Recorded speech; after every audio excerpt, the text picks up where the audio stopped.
സുമോദ്, കണ്ണൂർ എന്ന് പറയുന്നത് സുധാകരൻ വളർന്നു വന്ന ഒരു മണ്ണാണ്. സുധാകരനെ ഒരു നേതാവാക്കി വളർത്തിയത് കണ്ണൂരാണ്. ഒരുപക്ഷെ കണ്ണൂരിൽ നാം ഇന്ന് കാണുന്ന ഒരു കോൺഗ്രസിനെ വളർത്തിയെടുത്തതിൽ സുപ്രധാനമായ പങ്ക് വഹിച്ച ഒരു നേതാവാണ് കെ സുധാകരൻ എന്ന് പറയുന്നത്. അത്തരത്തിൽ തന്നെയാണ് പ്രവർത്തകരുടെ കണ്ണൂർ ജില്ലയിലെ ഒരു പൾസ് എന്ന് പറയുന്നത്. കഴിഞ്ഞ തെരഞ്ഞെടുപ്പ് കാലത്തൊക്കെ ധർമ്മടത്ത് കെ സുധാകരൻ മത്സരിക്കണമെന്ന് പറഞ്ഞ് അദ്ദേഹത്തിന്റെ വീടിന് മുന്നിൽ പോയി നിന്ന ഒരു പ്രവർത്തകരുടെ ഒരു വലിയ കൂട്ടത്തെയൊക്കെ നമ്മൾ കണ്ടതാണ്. അങ്ങനെ ഒരു മണ്ഡലത്തിൽ കെ സുധാകരനെ അവഗണിക്കുന്നത് അല്ലെങ്കിൽ മത്സരിക്കേണ്ട എന്ന് പറയുന്നത് അത് കോൺഗ്രസിന് തന്നെ കണ്ണൂരിൽ മാത്രമല്ല ഒരു വലിയ രീതിയിലുള്ള തിരിച്ചടിയാകാനുള്ള ഒരു സാധ്യത കൂടി ഇല്ലേ?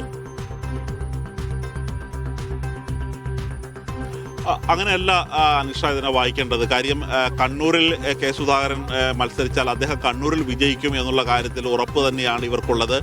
പക്ഷേ ഇതിൻ്റെ ഒരു അലയൊലികൾ മറ്റു മണ്ഡലങ്ങളിലേക്ക് ബാധിക്കുമെന്നുള്ളതാണ് പ്രധാന പ്രശ്നം. മാത്രമല്ല, സുധാകരൻ ഒരാൾക്ക് വേണ്ടി മാത്രമായിട്ട് ഒരു പ്രത്യേക അനുമതി നൽകാനാവില്ല. അവിടെ ഈ തെക്കൻ ജില്ലയിലാണെങ്കിൽ അടൂർ പ്രകാശ് അദ്ദേഹവും മത്സരിക്കാൻ വളരെയധികം താല്പര്യം പ്രകടിപ്പിച്ചിരിക്കുന്ന വ്യക്തിയാണ്. M K Raghavan Kozhikode MP അദ്ദേഹത്തിന് മത്സരിക്കാൻ താല്പര്യമുള്ള ഒരു വ്യക്തിയാണ്. ഒരു മാനദണ്ഡം ഉണ്ടാകുമ്പോൾ എല്ലാവർക്കും ഒരേപോലെ പാലിക്കപ്പെടേണ്ടതുണ്ട്.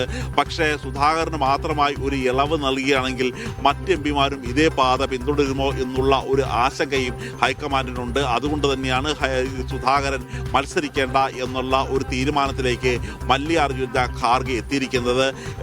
കണ്ണൂരിൽ അദ്ദേഹത്തിൻ്റെ സ്വാധീനം അറിയാൻ വയ്യാത്തത് കൊണ്ടല്ല, പക്ഷേ എങ്കിൽ പോലും ഒരിക്കൽ നിയമസഭയിലേക്ക് മത്സരിക്കുന്നു, പിന്നീട് നേതാക്കന്മാർ വീണ്ടും ലോക്സഭയിലേക്ക് മത്സരിക്കുന്നു. ആ ലോക്സഭ രാജിവെച്ച് വീണ്ടും നിയമസഭയിലേക്ക് മത്സരിച്ചാൽ ഒരു കെ സുധാകരൻ പറയുന്ന പ്രധാനപ്പെട്ട വാദം എന്ന് പറയുന്നത് അദ്ദേഹത്തെ KPCC അധ്യക്ഷ സ്ഥാനത്ത് നിന്ന് മാറ്റുമ്പോൾ അദ്ദേഹത്തിന് ഒരു ഉറപ്പ് കൊടുത്തിരുന്നു. കണ്ണൂർ മണ്ഡലത്തിൽ അടുത്ത നിയമസഭാ തെരഞ്ഞെടുപ്പിൽ ഒരു സീറ്റ് നൽകുമെന്ന് കെ സുധാകരൻ ഉറപ്പ് നൽകിയിട്ടുണ്ട്. അത് ഖാർഗെ ഉറപ്പ് നൽകിയിട്ടുണ്ട് എന്നാണ് സുധാകരൻ പറയുന്നത്. ആ വിഷയവുമായി ബന്ധപ്പെട്ട് ഹൈക്കമാൻഡ് എന്തെങ്കിലും പരാമർശങ്ങൾ നടത്തുകയോ അല്ലെങ്കിൽ ആ വിഷയങ്ങൾ ഈ യോഗത്തിൽ ചർച്ചയാകുകയോ ചെയ്തിട്ടുണ്ടോ?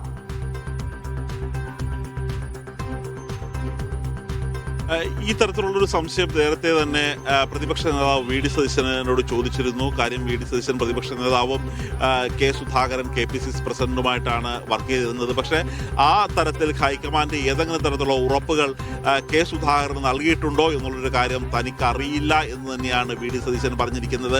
ഏതായാലും ഇത്തരത്തിലുള്ളൊരു ഉറപ്പ് നൽകി എന്നുള്ളൊരു കാര്യം സുധാകരൻ പറഞ്ഞുള്ള അറിവല്ലാതെ മറ്റാരും ഇക്കാര്യങ്ങൾ സമ്മതിക്കാൻ തയ്യാറായിട്ടില്ല. രാഹുൽ ഗാന്ധി ആയാലും മല്ലികാർജ്ജുന ഖാർഗെ ആയാലും മറ്റു KC വേണുഗോപാൽ അങ്ങനെ ഡൽഹിയിൽ പ്രവർത്തിക്കുന്ന നേതാക്കന്മാരാരും സുധാകരന് ഇങ്ങനെ ഒരു ഉറപ്പിന്റെ അടിസ്ഥാനത്തിലാണ് അദ്ദേഹം ഈ തരത്തിലുള്ള KPCC പദമൊഴിഞ്ഞത് എന്നുള്ള ഒരു കാര്യം വ്യക്തമാക്കിയിട്ടില്ല. പക്ഷെ എങ്കിൽ പോലും സുധാകരനെ വേദനിപ്പിക്കേണ്ട, സുധാകരനെ പിണക്കണ്ട, സുധാകരനെ പ്രകോപിപ്പിക്കേണ്ട എന്നുള്ള ഒരു തീരുമാനത്തിൽ തന്നെയാണ് ഇപ്പോൾ കോൺഗ്രസ് നേതൃത്വം എത്തിച്ചേർന്നിരിക്കുന്നത്.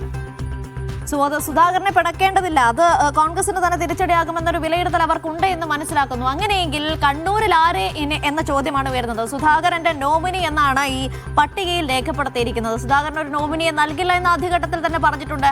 അങ്ങനെയെങ്കിൽ നേതൃത്വം ഈ ഒരു നീക്കത്തെ മറികടന്നുകൊണ്ട് മറ്റാരെയെങ്കിലും കണ്ണൂരിൽ പരിഗണിക്കുന്നുണ്ടോ? അല്ലെങ്കിൽ സുധാകരൻ ഒരു നോമിനിയെ നൽകുന്നത് വരെ കാത്തിരിക്കാനാണോ സാധ്യത? കാരണം ഇനി അധിക സമയമില്ല. 23-ാം തീയതി നാമനിർദ്ദേശ പത്രിക സമർപ്പിക്കേണ്ട അവസാന തീയതിയാണ്. ഒരുപക്ഷെ പുതിയ സ്ഥാനാർത്ഥി വരികയാണെങ്കിൽ അവർക്ക് പ്രചാരണത്തിനും അധിക സമയം ലഭിക്കുകയില്ല.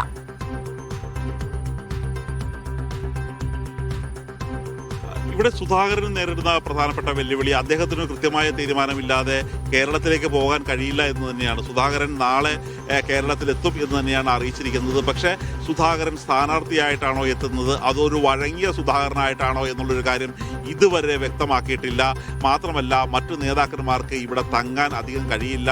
സണ്ണി ജോസഫിനായാലും പ്രചരണം നടത്തണം, VD സതീശന് പ്രചരണം നടത്തണം, രമേശ് ചെന്നിത്തല ഇതിനകം തന്നെ പ്രചരണം ആരംഭിച്ചു കഴിഞ്ഞു, വിശ്വനാഥ് ഇതിനകം തന്നെ പ്രചരണം ആരംഭിച്ചു കഴിഞ്ഞു.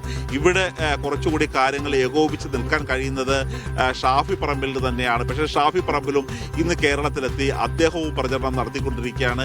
ഈ ഒരു സാഹചര്യത്തിൽ ഇനി അധിക സമയമില്ല. കാര്യം ഇന്ന് കഴിഞ്ഞാൽ, ഇന്ന് പുലർച്ചെ കഴിഞ്ഞാൽ പിന്നെ കേവലം 4 ദിവസം മാത്രമാണ് നാമനിർദ്ദേശ പത്രിക സമർപ്പിക്കാനുള്ള ദിവസമുള്ളത്. അങ്ങനെ തിങ്കളാഴ്ച നാമനിർദ്ദേശ പത്രിക സമർപ്പിക്കാനുള്ള അവസാന ദിവസമാണ്. അതുകൊണ്ട് സുധാകരൻ നൽകുമെങ്കിൽ സുധാകരന്റെ പേരെടുക്കുക. ഇനി സുധാകരൻ നൽകിയില്ലെങ്കിൽ ഒരു പുതിയൊരാളെ കണ്ണൂരിലേക്ക് കണ്ടെത്തുക എന്ന് തന്നെയായിരിക്കും ഇനി കോൺഗ്രസിന് മുന്നിലുള്ള ഏക പോംവഴി.